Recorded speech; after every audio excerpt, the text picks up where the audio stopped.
नमस्कार दोस्तों, आप सभी का जो है ज्ञान तिलक आईएएस एकेडमी में स्वागत है। मैं रुपेश वर्मा आप सभी लोगों का स्वागत करता हूं। दोस्तों, आज हम लोग का टॉपिक है संविधान के भाग 14 और अनुच्छेद जो है ये 308 से लेकर 323 तक। और इसके संदर्भ में आज हम पढ़ेंगे कि लोक सेवाएं क्या होते हैं और लोक सेवा आयोग क्या होता है। दोस्तों, अगर हम इसके इतिहास के संदर्भ में जो है देखते हैं, दोस्तों अगर वीडियो अच्छी लगे तो वीडियो को लाइक करिएगा, चैनल को सब्सक्राइब करिएगा और बेल आइकन को जो है दबाना ना भूलिएगा। दोस्तों, अगर हम इसके इतिहास के संदर्भ में जो है देखते हैं कि जैसे अगर लोक सेवा आयोग जो है इसे इस्पात की चौखट के नाम से भी जाना जाता है। किसके नाम से? इस्पात की चौखट के नाम से प्रसिद्ध सिविल सेवा परीक्षा की जो शुरुआत हुई थी ये लॉर्ड कॉर्नवालिस के समय में जो है हुआ था। लेकिन इसमें जो है लॉर्ड वेलेस्ली ने इसके प्रशिक्षण के लिए फोर्ट विलियम कॉलेज की जो है स्थापना की थी।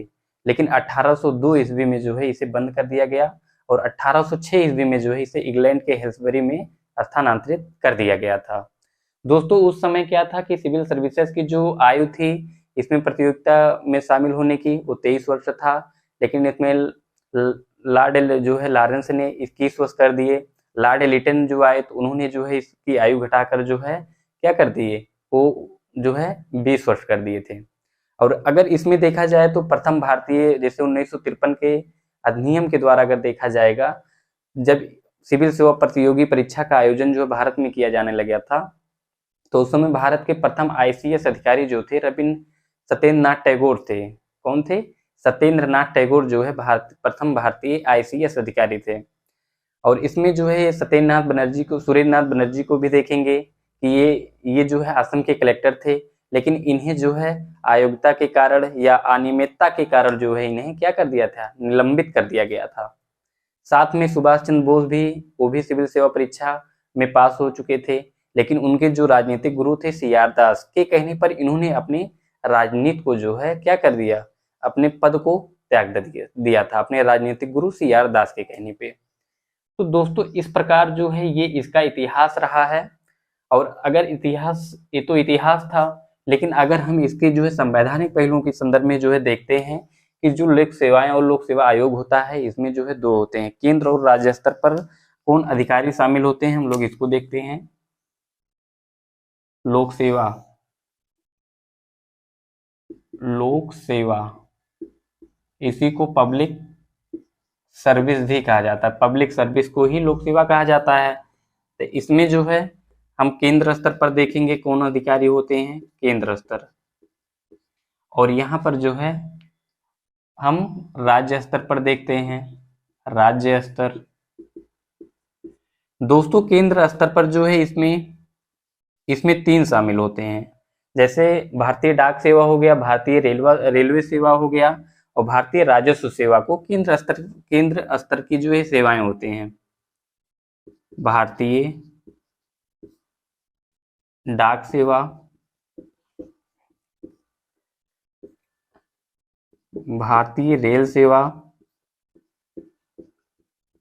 भारतीय राजस्व सेवा, भारतीय राजस्व सेवा। दोस्तों, ये 3 सेवाएं जो है ये केंद्र स्तर की जो है सेवाएं हैं। लेकिन अगर हम राज्य स्तर की सेवाओं के संदर्भ में देखते हैं, राज्य स्तर की सेवाएं इसमें जैसे एसडीएम हो गए और फिर जो है डीएसपी हो गए। डीएसपी जो है ये राज्य स्तर की सेवाएं हैं। सब डिविजनल जो है मजिस्ट्रेट, उप जिला अधिकारी जो होते हैं ये राज्य स्तर के होते हैं। लेकिन दोस्तों, अगर जो आईएएस होते हैं, आईपीएस होते हैं और आईएफएस होते हैं, ये जो है अखिल भारतीय स्तर की जो है सेवाएं होती हैं। इसमें हम जो अखिल भारतीय स्तर की अगर देखते हैं, अखिल भारतीय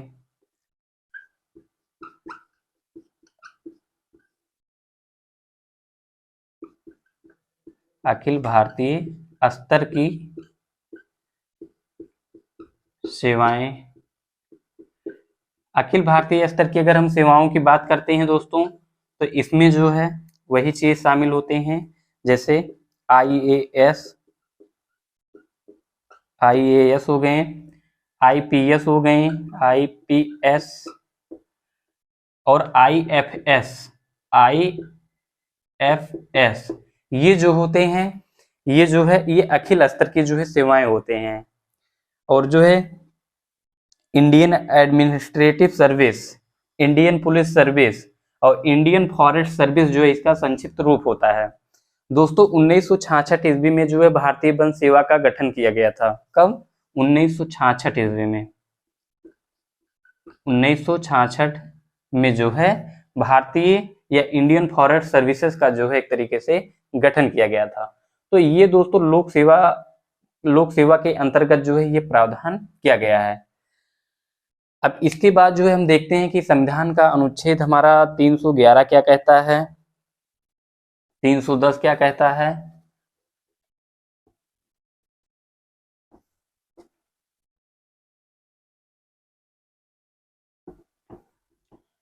जैसे इसमें संविधान का अनुच्छेद 310 हम लोग पढ़ेंगे, अनुच्छेद 310 संविधान का अनुच्छेद 310 कहता है कि जो राज्य स्तर के लोक सेवा आयोग होंगे और जो केंद्रीय स्तर के जो लोक सेवक होंगे, तो इसमें जो है इनकी नियुक्ति राज्य में, जैसे मान लेते हैं कि एसडीएम है और डीएसपी है, तो इनकी नियुक्ति कौन करेगा? राज्यपाल करेगा। और केंद्र स्तर की जो नौकरियां हैं, जो लोक सेवक हैं, इनकी नियुक्ति राष्ट्रपति करेंगे। जैसे इसमें भारतीय रेल सेवा हो गया, डाक सेवा हो गया, राजस्व सेवा हो गया, ठीक। और फिर अगर अखिल भारतीय स्तर की सेवाएं हैं तो इनकी नियुक्ति जो है राष्ट्रपति के द्वारा ही किया जाएगा। दोस्तों कहने का तात्पर्य यही है कि इनको नियुक्ति करने वाला ही इनको पद से हटा सकता है। कहने का मतलब ये कि जैसे देख सकते हैं जो बार बार परीक्षाओं में पूछा गया है कि लोक सेवकों को राज्य स्तर पर राज्यपाल द्वारा, राज्य स्तर पर मतलब जो लोक सेवक राज्य स्तर पर होगा, जैसे एसडीएम हो गए और डीवाईएसपी हो गए, उनकी नियुक्ति जो है ये राज्यपाल करेंगे। लेकिन अगर केंद्र स्तर पर जो है देखेंगे, केंद्र स्तर पर तो लोक सेवक की नियुक्ति जो है राष्ट्रपति के द्वारा किया जाएगा। किसके द्वारा? राष्ट्रपति के द्वारा जो है केंद्र स्तर के लोक सेवक की नियुक्ति किया जाएगा। और जो ये लोक सेवक होंगे, ये लोक सेवक जो होंगे ये राज्यपाल और राष्ट्रपति के प्रसाद पर्यंत पद को धारण करेंगे। राष्ट्रपति और राज्यपाल के प्रसाद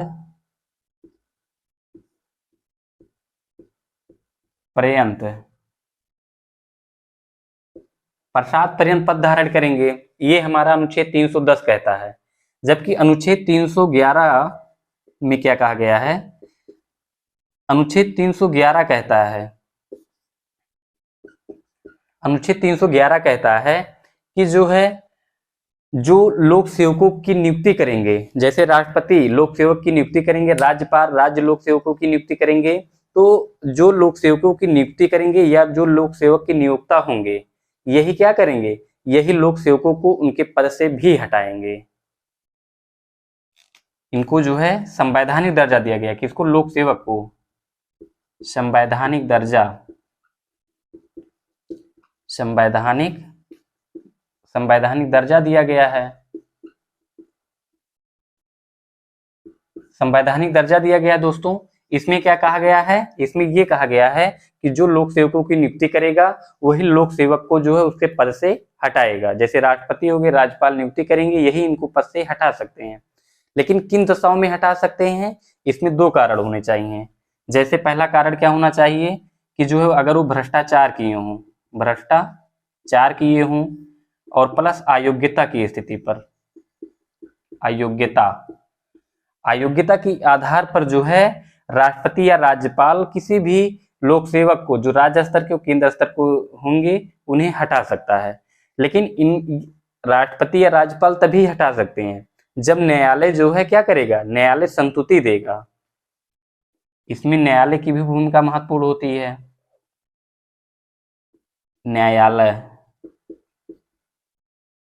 न्यायालय की संतुति के आधार पर। ठीक, अब न्यायालय की संतुति, अब इसमें क्या कर दिया गया, संवैधानिक दर्जे की तो बात की गई, लेकिन 2005 ईस्वी में जब जो है वीरप्पा मोइली द्वितीय प्रशासनिक आयोग का गठन किया गया था, तो इस आयोग ने जो है द्वितीय प्रशासनिक सुधार आयोग, वीरप्पा मोइली आयोग ने जो है जो लोक सेवक हैं, जो उनको संवैधानिक दर्जा दिया गया है, इसको समाप्त करने की सिफारिश की थी। क्यों?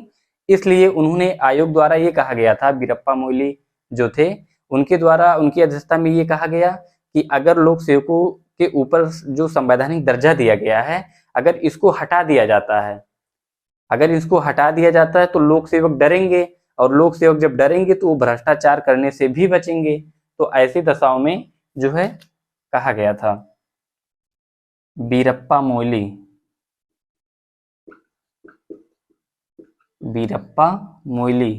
द्वितीय प्रशासनिक सुधार आयोग, द्वितीय प्रशासनिक सुधार आयोग। अब दोस्तों देखिए, इसमें जैसे अगर हमको लिखना हुआ तो हमारा ये तो 311 ये तो हो ही गया कि राज्य स्तर पर जो है राज्यपाल के द्वारा जो लोक सेवक होंगे उनकी जो है नियुक्ति किया जाएगा, और केंद्र स्तर के जो लोक सेवक होंगे वो राष्ट्रपति के द्वारा नियुक्त किया जाएगा, और जो लोक सेवक होंगे केंद्र और राज्य स्तर के, ये इन दोनों राज्यपाल और राष्ट्रपति के पश्चात पर्यंत पद को धारण करेंगे। ये हो गया। और 311 में जो है अगर इसको लिखना हुआ तो इसमें जो है क्या कहा गया, इसमें जो लोक सेवकों को संवैधानिक दर्जा देने की बात की गई है। संवैधानिक दर्जे का तात्पर्य क्या है कि इसलिए कि ताकि कोई भी लोक सेवक जो है निष्पक्ष और ईमानदारी और सत्यनिष्ठित होकर जो है अपने कार्य का संपादन कर सके, उसमें सरकार की कोई बाधा ना हो। तो इसमें ये बात किया गया कि जो लोक सेवक की नियुक्ति करेंगे और केवल वही ही लोक सेवक को उनके पद से हटा सकते हैं, और अन्य कोई जो है नहीं हटा सकता। जैसे गांव में राजनीतिकरण होता है, अगर कोई लोक सेवक है तो वहां पर नेतागिरी भी अधिक होता है, अगर व्यवहारिकता इसके देखेंगे तो ऐसी दशाओं में जो है संविधान में प्रावधान किया गया है कि एक लोक सेवक कैसे निष्पक्ष रूप से, पारदर्शी ढंग से, सत्यनिष्ठित होकर जो है अनुशासनिक रूप से जो है कैसे अपने कार्य को जो है कर सकता है। तो इसमें वही चीज कहा गया है, वही बात कही गई है कि संवैधानिक दर्जा दिया गया है, इन लोक सेवक को जो है नियोक्ता ही उन्हें पद से हटा सकता है, और इसी आधार पर हटा सकता है जब वो भ्रष्टाचार किया हो या जो है न्यायालय के द्वारा ये संतुति प्रदान किया गया हो कि यह लोक सेवक जो है अयोग्य है या भ्रष्टाचार में लिप्त है, जब सुप्रीम कोर्ट या उच्च न्यायालय इसकी सुनवाई कर दे तब।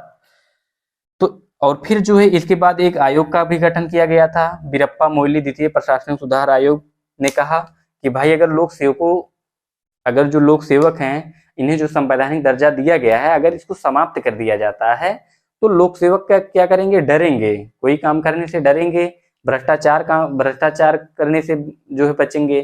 जब भ्रष्टाचार से बचेंगे तो जो है एक तरीके से पारदर्शी और सत्यनिष्ठा जैसी स्थिति जो है बनी रहेगी। तो दोस्तों ये तो 311 के तहत हुआ हमारा विश्लेषण। लेकिन और इसमें बार बार जो क्वेश्चन पूछा गया है संवैधानिक दर्जा, और फिर जो है 310 के संदर्भ में जो है पूछा गया है। अब इसमें जो संवैधानिक दर्जा दिया गया है इनको, अब इसमें हम लोग देखेंगे कि संवैधानिक दर्जा तो जो दिया गया है किस संदर्भ में दिया गया है, जैसे संवैधानिक दर्जा उसी से ये रिलेट है संवैधानिक दर्जा।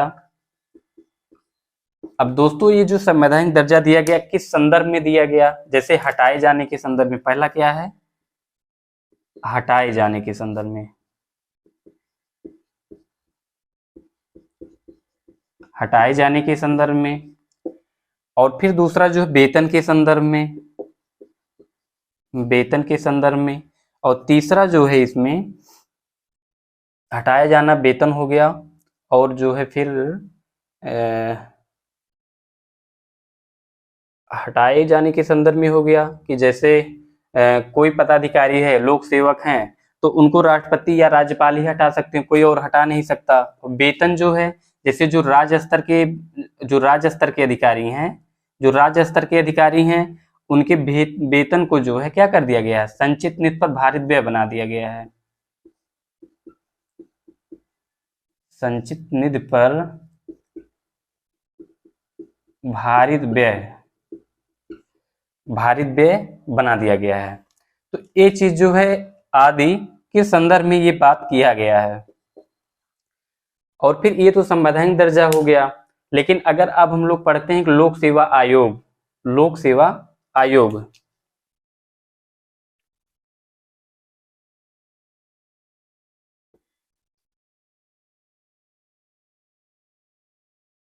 हम लोग पढ़ेंगे लोक सेवा आयोग।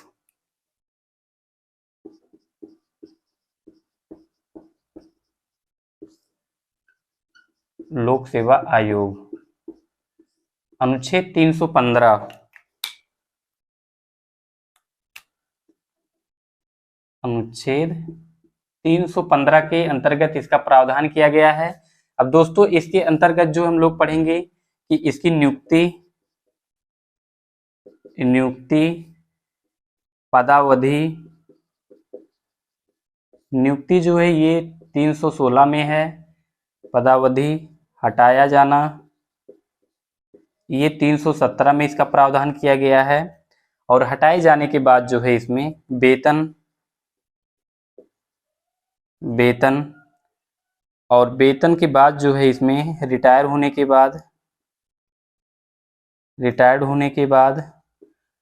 और रिटायर्ड होने के बाद जो है इसके बाद जो इनके कार्य एवं शक्तियां हम लोग पढ़ेंगे, कार्य एवं शक्तियां।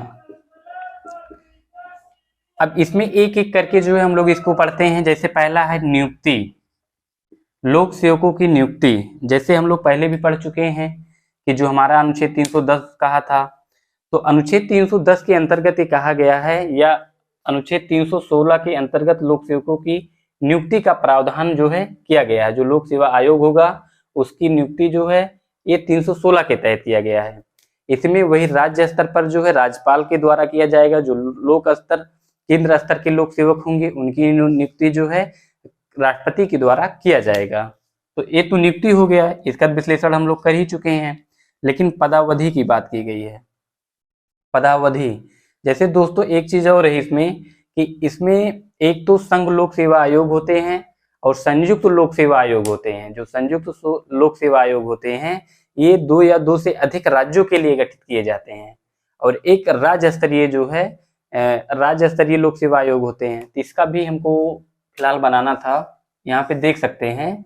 जैसे ये संघ लोक सेवा आयोग हो गया, संघ लोक सेवा आयोग, ये संयुक्त लोक सेवा आयोग हो गया, और फिर ये जो है राज्य लोक सेवा आयोग हो गया। तो आयोग तो 3 प्रकार का होता है आयोग। अब इसमें जो है ये जो संयुक्त लोक सेवा आयोग होते हैं ये 2 या 2 से अधिक राज्यों के लिए जो है गठित किए जाते हैं। तो ये तो इसमें हम पहला देखेंगे कि जो है संघ लोक सेवा आयोग और जो है संयुक्त लोक सेवा आयोग के अध्यक्ष और सदस्य की नियुक्ति जो की जाती है वो संविधान के अनुच्छेद 316 के अंतर्गत राष्ट्रपति के द्वारा जो है किया जाता है। किसके संघ लोक सेवा आयोग,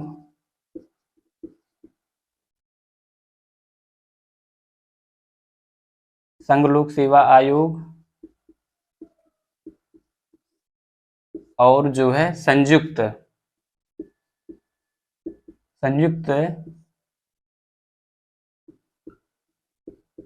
लोक सेवा आयोग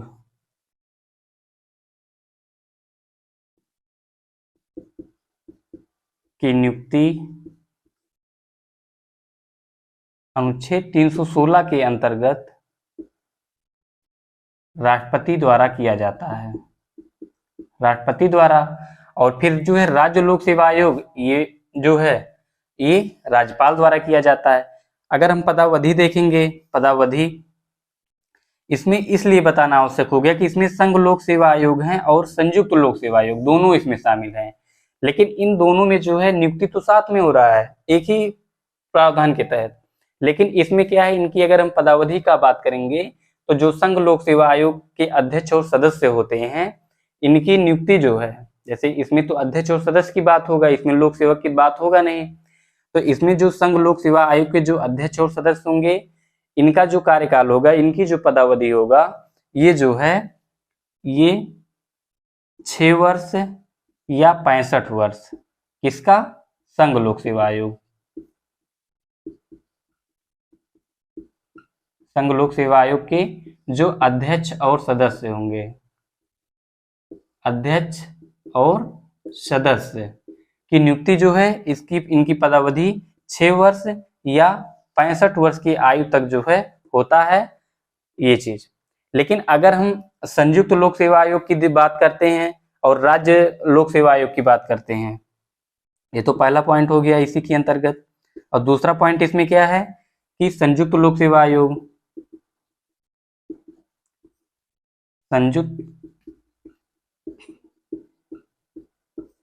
जो संयुक्त लोक सेवा आयोग के अध्यक्ष और सदस्य होंगे, अध्यक्ष और फिर सदस्य, संयुक्त लोक सेवा आयोग के अध्यक्ष और सदस्य और राज्य लोक सेवा आयोग के अध्यक्ष और सदस्य की जो नियुक्ति होगी या इनका जो गठन होगा या इनकी जो पदावधि होगी, पदावधि कितना होगा इनका? यहाँ तो 6 वर्ष है, 6 वर्ष या 62 वर्ष इनका होगा।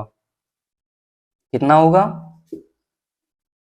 6 वर्ष / 62 वर्ष तक, 3 साल कम होगा ये चीज। संघ लोक सेवा आयोग के अध्यक्ष और सदस्य की पदावधि कितना होगा? 6 वर्ष या 65 वर्ष। और संयुक्त लोक सेवा आयोग और राज्य लोक सेवा आयोग के अध्यक्ष और सदस्य की जो पदावधि होगी 6 वर्ष या 62 वर्ष की आयु तक होगा। ये हमारा जो है मूलभूत अंतर करने का मूल उद्देश्य यही था कि इनकी नियुक्ति तो साथ में हो रहा है, संघ लोक सेवा, संयुक्त लोक सेवा, लेकिन इनका जो पदावधि है ये अलग है। हटाए जाने के संदर्भ में हम लोग इसमें बात करेंगे कि लोक सेवा आयोग को संविधान के अनुच्छेद 317 के अंतर्गत जो है हटाया जाता है। कैसे हटाया जाता है? जैसे जो लोक सेवक होते हैं, जब न्यायालय संतुति देगा, किस आधार पर संतुति देगा? 2 आधार होंगे, एक भ्रष्टाचार होगा और एक अयोग्यता होगा। जब न्यायालय संतुति प्रदान करेगा और संतुति के आधार पर न्यायालय इसकी जो है मतलब सुनवाई के आधार पर अपनी संतुति राष्ट्रपति को देगा या राज्यपाल को देगा, और राज्यपाल या राष्ट्रपति फिर उसे पद से हटा देंगे। ये चीज पूर्व में हम लोग बात कर चुके हैं। वेतन जो दिया जाता है, जो लोक सेवा आयोग होते हैं, जैसे अगर केंद्र स्तर के संघ लोक सेवा आयोग हो गए, इनको जो वेतन प्रदान किया जाता है इनके अध्यक्ष और सदस्यों को, ये जो है संघ पर केंद्र की संचित नीति पर भारित व्यय होता है। लेकिन अगर राज्य स्तर पर हम देखेंगे कि जो राज्य स्तर के इसमें लोक सेवा आयोग के अध्यक्ष और सदस्य होते हैं, जैसे मान लेते हैं इलाहाबाद में जो राज्य स्तरीय परीक्षाओं का आयोजन किया जाता है, कि इनके जो अध्यक्ष और सदस्य हैं, तो इनको जो वेतन दिया जाता है ये जो है राज्य की संचित नीति पर भारित व्यय होता है, इसलिए इनके वेतन के संदर्भ में जो है कोई संकट की स्थिति उत्पन्न नहीं होती है। ये तो वेतन के संदर्भ में जो है हमारा कंप्लीट हुआ वेतन। और रिटायर्ड होने, जैसे दोस्तों इसमें रिटायर्ड होने की, अगर जैसे संघ लोक सेवा आयोग के अध्यक्ष और सदस्य हैं और वो रिटायर हो जाते हैं, मतलब 65 वर्ष से अधिक उनकी आयु हो जाती है, और या फिर वो 6 वर्ष अपना कार्यकाल जो है पूरा कर लेते हैं, रिटायर हो जाएंगे, लेकिन रिटायर होने के बाद जो है वो कोई लाभ का पद धारण नहीं कर सकते हैं, जो संघ लोक सेवा आयोग के अध्यक्ष और सदस्य होंगे।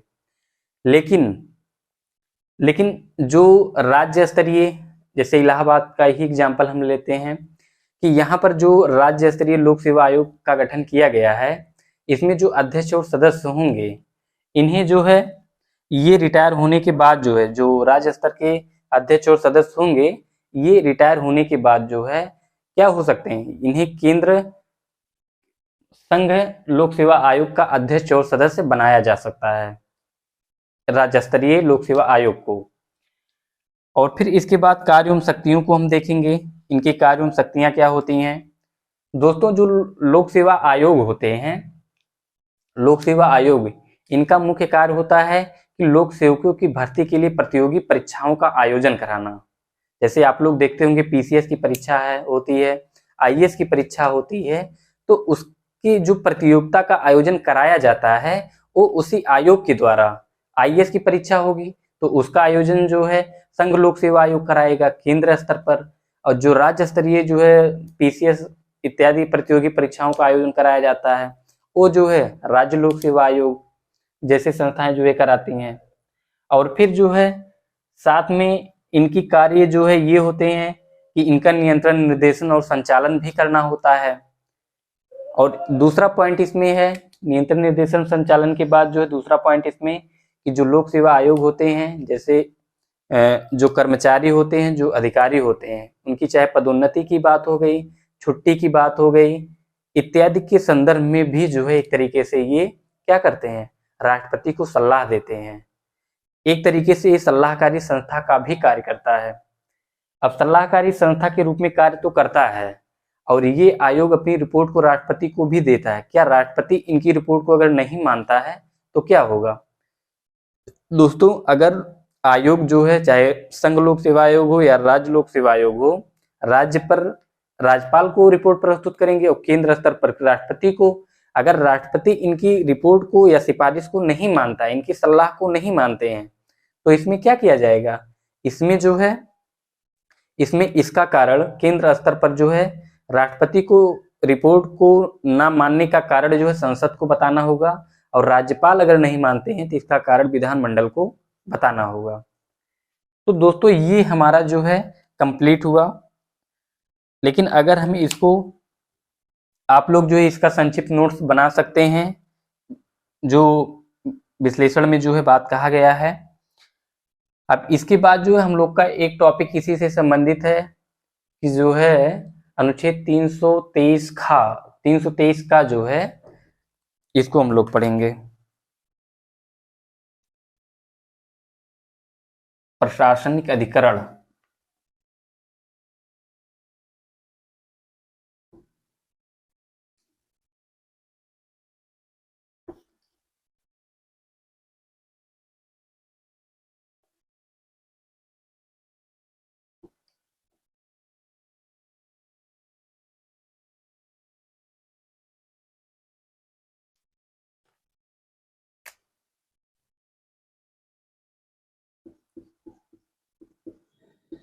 प्रशासनिक अधिकरण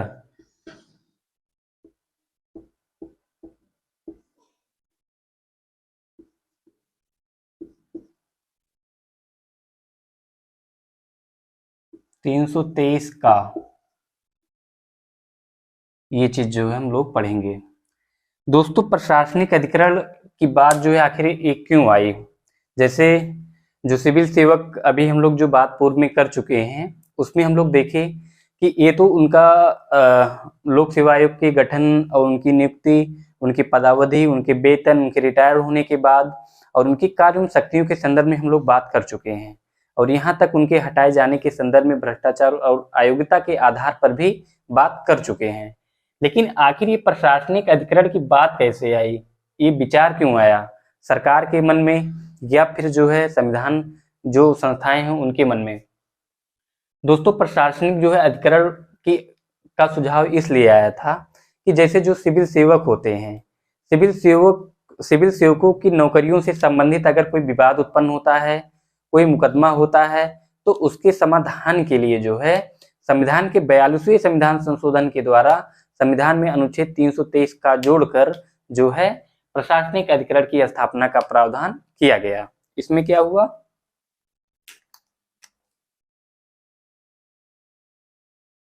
लोक सेवक या लोक सेवकों की नौकरियों से संबंधित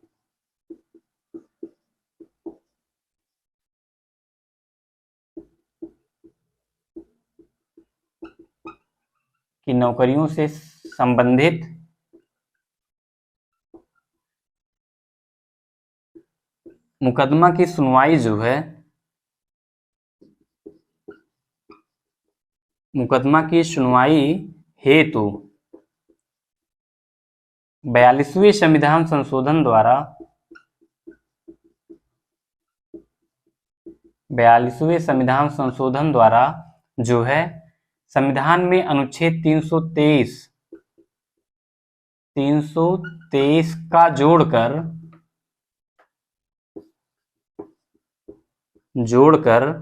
जो है प्रशासनिक अधिकरण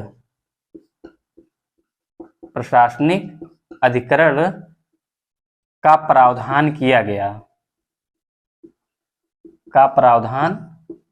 गया। दोस्तों इसको लिखने का तात्पर्य मूल उद्देश्य ये था कि जैसे 42वें संविधान संशोधन, बार बार क्वेश्चन पूछा गया है कि किस संविधान संशोधन के द्वारा जो है प्रशासनिक अधिकरण की बात की गई है, और फिर ये भी पूछा गया है कि किस अनुच्छेद के अंतर्गत जो है प्रशासनिक अधिकरण का प्रावधान किया गया है। तो इस प्रकार से जो है ये हमारे दो महत्वपूर्ण बिंदु हैं जो बार बार प्रतियोगी परीक्षाओं के दृष्टिकोण से महत्वपूर्ण है। अब इसमें दूसरा पॉइंट क्या है, ये तो यहाँ तक प्रावधान हो गया, ठीक है। प्रावधान क्या प्रावधान किया गया, क्या अब तक किसी भी प्रशासनिक अधिकरण की स्थापना किया गया है? जरूर। 1985 ईस्वी में 1985 में ऐसे प्रशासनिक अधिकरण की स्थापना भी कर दी गई थी। प्रशासनिक अधिकरण की स्थापना। अब इसमें कैसे क्वेश्चन पूछ सकता है कि किस सन में जो है या कब जो है प्रशासनिक अधिकरण की स्थापना कब किया गया, तब हम लगाएंगे कि 1985 ईस्वी में प्रशासनिक अधिकरण की स्थापना जो है हुआ।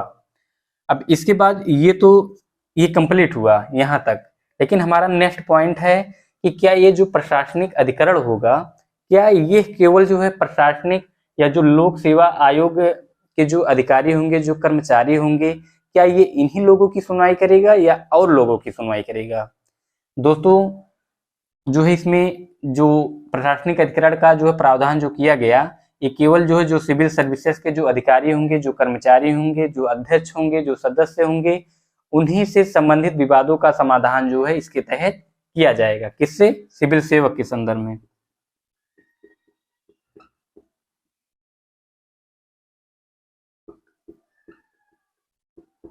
सिविल सेवकों के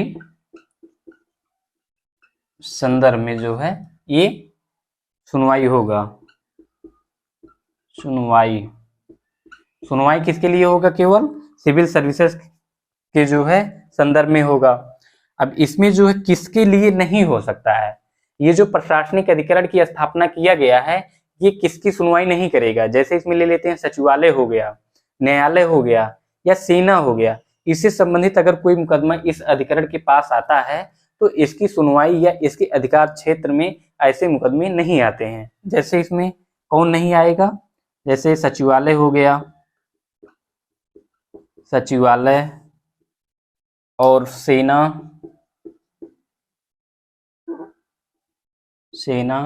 न्यायालय की सुनवाई नहीं करेगा, की सुनवाई नहीं करेगा। दोस्तों इनकी सुनवाई जो है नहीं करेगा। अब इसके बाद जो है हम देखते हैं कि संविधान में चुनावी विवाद से संबंधित मुकदमे की सुनवाई हेतु जो है संविधान में अनुच्छेद मतलब 42वें संविधान संशोधन के द्वारा संविधान में 323 खा जोड़ा गया था। क्या जोड़ा गया था? फिर इसी में चुनावी विवाद ये तो एक तो सर्वोच्च न्यायालय करता है, लेकिन जो चुनावी मुकदमा होगा, चुनावी मुकदमे की सुनवाई हेतु जो है इसमें संविधान में जो है 42वां संविधान संशोधन किया गया और फिर 323 खा जोड़कर जो है द्वितीय प्रशासनिक अधिकरण की स्थापना किया गया था। प्रशासनिक अधिकरण का प्रावधान किया गया। लेकिन दोस्तों अभी तक चुनावी विवाद से संबंधित जो अधिकरण का प्रावधान ये प्रस्तावित है, ये तो प्रावधान तो संविधान में कर दिया गया है, लेकिन जो है अभी या व्यवहारिकता दृष्टिकोण में जो है अभी तक ऐसे प्रशासनिक अधिकरण की स्थापना जो है नहीं किया जा चुका, केवल प्रावधान ही कर दिया गया है बस। तो दोस्तों ये हमारा जो है प्रशासनिक अधिकरण कंप्लीट हुआ, जो बार बार जो है प्रतियोगी परीक्षाओं में पूछा गया है। अब नेक्स्ट वाले वीडियो में जो है देखेंगे हम लोग निर्वाचन आयोग पढ़ेंगे। दोस्तों वीडियो अच्छी लगे तो वीडियो को लाइक करिए, चैनल को सब्सक्राइब करिए और जो बेल आइकन को दबाइए, जिससे हमारा वीडियो आप तक जो है पहुंचता रहे। धन्यवाद।